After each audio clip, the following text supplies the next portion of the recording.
There is a challenge that most painters throughout history preferred to avoid, and that was painting light. An artist can paint a face, a landscape, or a piece of fabric with all the realism in the world. But light is something far more complicated. Light itself has no shape, no contour, and cannot be touched. Painting an entire scene illuminated by a single candle was considered one of the most difficult technical challenges in existence. But the artist behind this painting did it masterfully. The scene you are looking at is lit by a single candle placed at the center of the table. Around it there are no windows, no natural light, and no other source of illumination. And yet, everything in this image looks real. From the faces, to the shadows, to the golden glow on the fabrics. The technical mastery of this painting is so incredible that it makes us wonder how it could possibly have been created more than 400 years ago. This work is called Christ Before the High Priest. It was painted by the Dutch artist Gerard van Honthorst around 1617, and today it is held at the National Gallery in London. The scene depicts one of the most tense moments of the Passion of Christ. What we are seeing is the moment when Jesus has been arrested and is being interrogated by the high priest Caiaphas before the Sanhedrin, the Jewish religious court. According to the Gospel of Matthew, it is during this interrogation that Christ declares himself to be the Messiah. A declaration that, under the Jewish law of the time, was punishable by death. But to understand how Honthorst came to master light in this way, we first need to know his story. Honthorst was born in Utrecht in 1592, and trained under Abraham Blommaert, the most important painter in his city. But his true education began around 1610, when he traveled to Rome, where something happened that would change his career forever.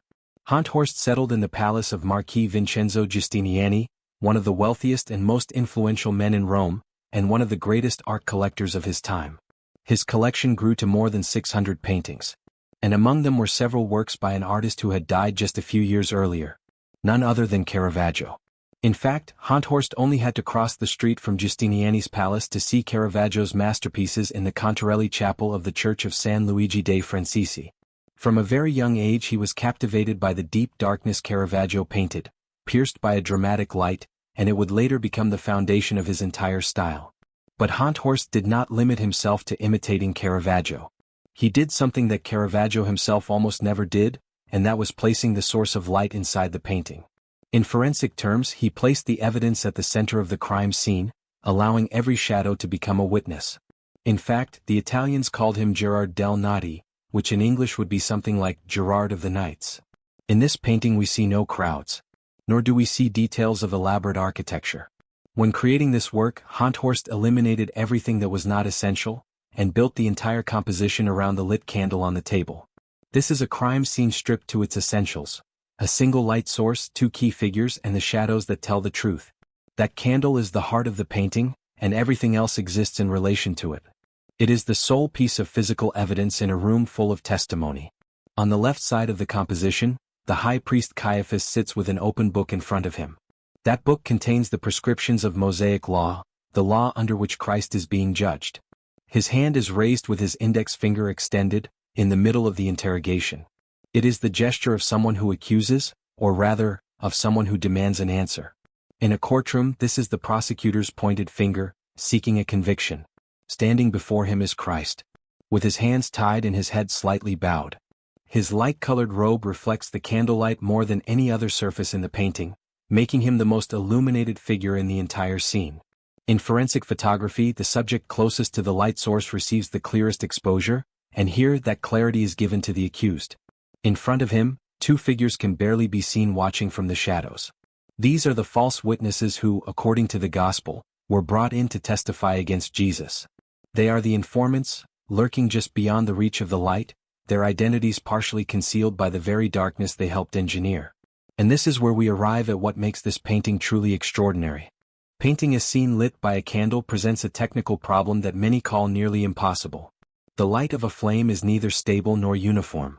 It is warm at the center and cools as it moves away. It falls on faces from below, creating inverted shadows that distort the features. And it fades into darkness gradually without defined edges.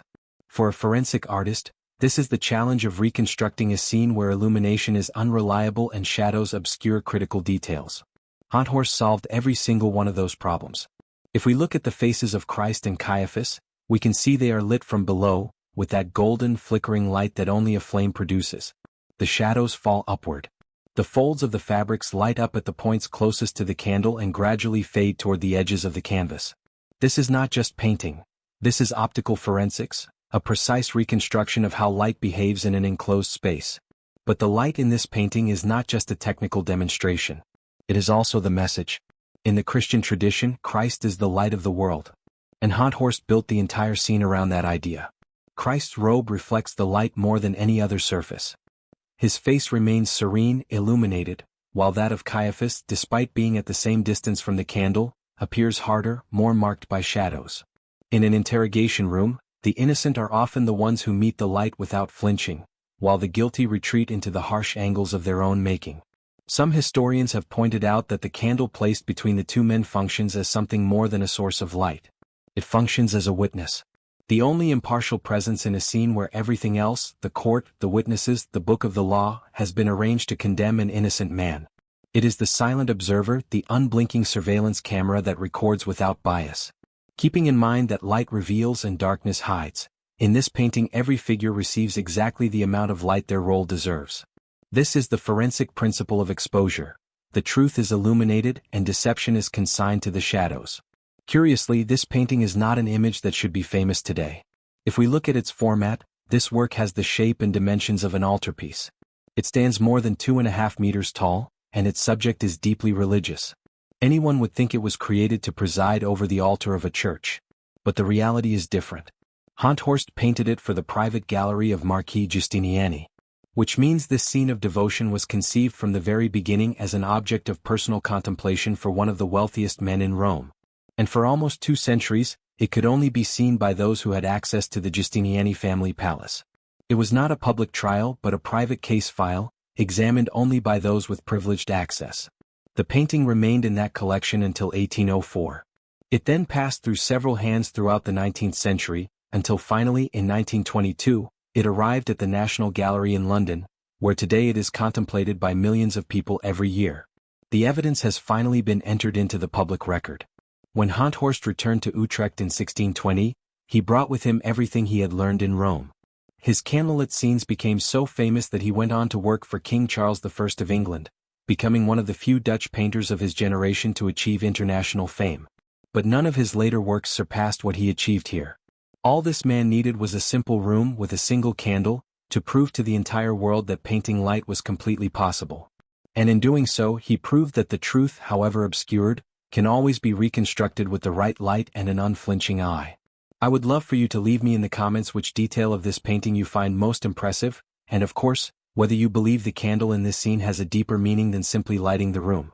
As always, I would like to remind you that if you would like to have this work in your collection, you can purchase it from the link in the description.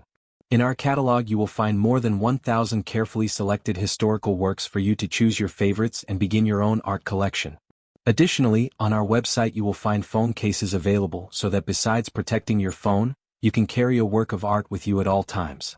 Shipping is completely free worldwide, and I remind you that by purchasing from the website you will be supporting me enormously in continuing to create videos like this every week.